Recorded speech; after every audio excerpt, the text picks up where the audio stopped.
Yo, Seemlytuber back at it again with another video. We're getting into part two of the video I put out before. Okay, we're gonna be talking about some more gaming news from insider Robert Serrano. He has a lot of information in the gaming industry, and I like to listen to what he has to say because he can give you a lot of insight on things that are going on right now that a lot of us don't get information on. So, Ubisoft is revealing another Tom Clancy Universe game today at 11 a.m. Pacific time, as well as 2 p.m. Eastern time, 8 p.m. Central Eastern Standard Time. Worldwide reveal of a new game in the Tom Clancy universe. We're thinking it's a free to play game, so yeah. If that's your cup of tea, then by all means, go ahead and hop on that. Might be a good game. We never know. Maybe it's a free to play Splinter Cell game.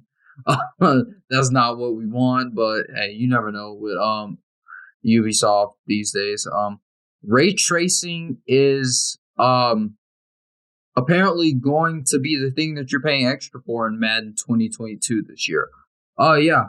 If that's your cup of tea, if you want to pay extra for ray tracing in Madden this year, then go ahead by all means. But I will not be spending my money on paying extra for ray tracing in a game. That's just my thoughts on that. I'm not even gonna spend too much time on that. EA is already back on their nonsense this year, and you already know how I feel about that. Yeah, that state of play in August is pretty much going to be focused on God of War, Horizon Forbidden West, and that's pretty much it. We might hear a little bit about Gran Turismo 7 and stuff. Yeah. Netflix and PlayStation collaboration is it's probably in the works. I can't say it is. I don't want to give y'all false information, but every company likes to hold their cards close to their chest before they reveal big information like this. So do not be surprised if they team up for some type of new streaming service to compete with Xbox Game Pass or something. And hey man, I rock with Netflix right now. I watch a good bit of shows on there. If they include a gaming component on there, I might check it out. Depending on the price, I might be down for it. But as of right now, we need a whole lot more information on what Netflix is trying to branch out into the gaming industry. But there is reports that they are branching out into the gaming industry. So it could be waves being made in the gaming industry from Netflix already off the bat if they jump into the gaming industry. So that's something to look out for. As well as we probably won't see anything on Injustice probably until 2022.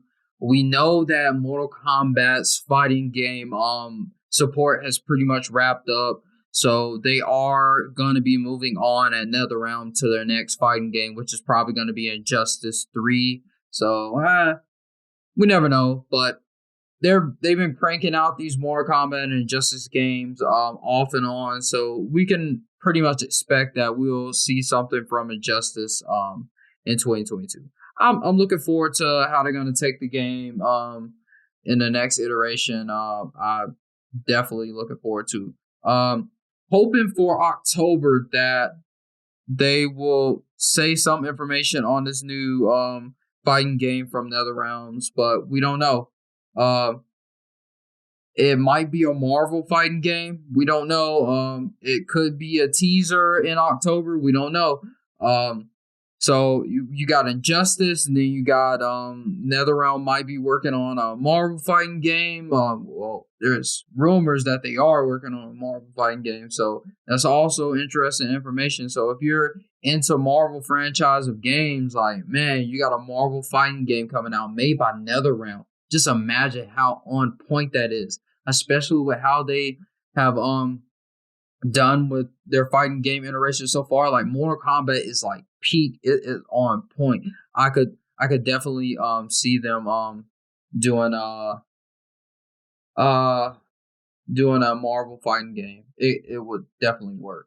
And it would be be a great game. And how they've done like the DC universe in their games, man, that would be amazing. But hey, you never know. So as well as Monolith Studios is also working on a different IP. It's not a Middle Earth game based in Lord of the Rings franchise. If you don't know what Middle Earth games are, they're in the Lord of the Rings franchise and stuff. They are working on new IP, so we probably will be hearing something from them pretty soon. The Middle Earth franchise is not dead, so don't be sad. People that like the Middle Earth games, people that like the Lord of the Rings games, don't be sad. We already got the Gollum game coming out, so hey, be hyped about that. That's a Lord of the Rings franchise game. So we also got that coming out, and Monolith is working on something new. Let them work on something new. Get us a brand new IP, a good IP out there. They've done great work in the Middle Earth games. I look forward to seeing what they're doing. Suicide Squad is still in development, and a big update should be coming soon. Hogwarts Legacy is expected to release next year and will show at next event. So not necessarily the PlayStation event, but we'll be hearing from Hogwarts Legacy in the next couple of events. We got plenty of events coming out closer to the end of the year. It doesn't mean it's going to be shown at a PlayStation event, but they have shown it before at a PlayStation event. Even though it's a cross-platform game, it's going to be on all platforms. So just be on the lookout for that as well. Sony Bend Studios is working on another game. We know that from earlier reports. It pretty much confirmed they are working on a new game. It is a new open world free roaming game still in development. It's not related to Days Gone, so don't expect anything in the Days Gone universe anytime soon. We might hear something from that later on, but I don't know. People didn't really take too kindly to Days Gone when it came out, and then like some people still say it's not what we were looking for, and we didn't really want another zombie game. So like, just don't expect too much coming out of the Days Gone universe. That's just how it is. It wasn't received very well by critics and players when it launched. Even though it sold pretty well, they can't be catering to niche audiences. Sony has came out this weekend and last week and said that it takes courage and it takes financial risk to make new IPs. And when people don't receive these new IPs well, like you might have to put them on the back burner until they get the recognition they deserve. So Days Gone's got its recognition on PC and through these petitions, but you have to support the games by buying the games. If you're not buying these games, then they're not going to have any incentive to actually put forward to make a sequel for these games. So that's all I'm saying about that. Like, put your money where your mouth is. That old saying, put your money where your mouth is when we're talking about these games and stuff. As well, all the info right now suggests that Silent Hill and Metal Gear Solid are returning, and they could be Sony exclusives. They're not necessarily gonna be like acquisitions from these studios that are working on them. No, it's gonna be like a close development partnership with PlayStation Studios, like how they were saying in the reports. They were hinting that they were working very closely with people and getting deals done to where they could get exclusivity on some of these properties. And as we know right now, Silent Hill and Metal Gear are both pretty much confirmed to be two of those titles. So, hey, there's a lot of great games coming in the next couple of years to the PlayStation platform. We have to be patient. We've gotten so many great games in the first year so far compared to the competition. I think we need to temper ourselves. Like, Sony is on a roll right now, and I don't think they're going to stop anytime soon. As well, to piggyback off of that, Blue Point is working on more than one project right now. It could be a Metal Gear remake. The second project, we don't know what it could be, but they are working on multiple projects right now. It can't be confirmed. That would kind of give away sources that people have. Expect a Dragon Ball game announcement this year or early next year. We're definitely going to be getting Dragon Ball game announcement pretty soon. It's been a while for one of those. Be on the lookout for that.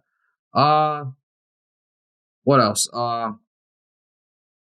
Sony, it's highly possible that Sony will be doing something to improve the PS Now or to partnership with someone to improve and expound upon getting their games onto other platforms, like not as in gaming platforms, more like smart TVs and mobile devices and stuff like that. It's no surprise, like especially with the Samsung Galaxy 21, we got 1440p displays, and some of these phones, even like the a very niche phones like the Acer phone, like you can play and you can have a cooler on the back of your phone. You could be playing some of these games at high frames per second on your mobile device. So these displays are capable of doing it, and it just hasn't been done yet. And I think Sony might be going in that direction of doing that. And that's not bad. Bring some of these older titles over, get the graphics good enough to run on a phone, and we might be on the go just playing on our devices we already have in our pockets. We see xCloud doing it in this kind of way. They have a platform doing it. Sony is also a company that can branch off into that, and they can get with a company that's trying to get into the gaming side, which I see Netflix trying to step into that side from what we have on reports. But that's all I got for this one. I'm probably have another video coming out as well. There's a lot of information out here, and I don't want to make this video too long for you guys. I'm gonna see y'all on another one. Make sure you like, comment, and subscribe. Share this video, like this video. I'm gonna see you guys on another one, as I said the first time. I'm Aldi. Seemlytuber out. Peace.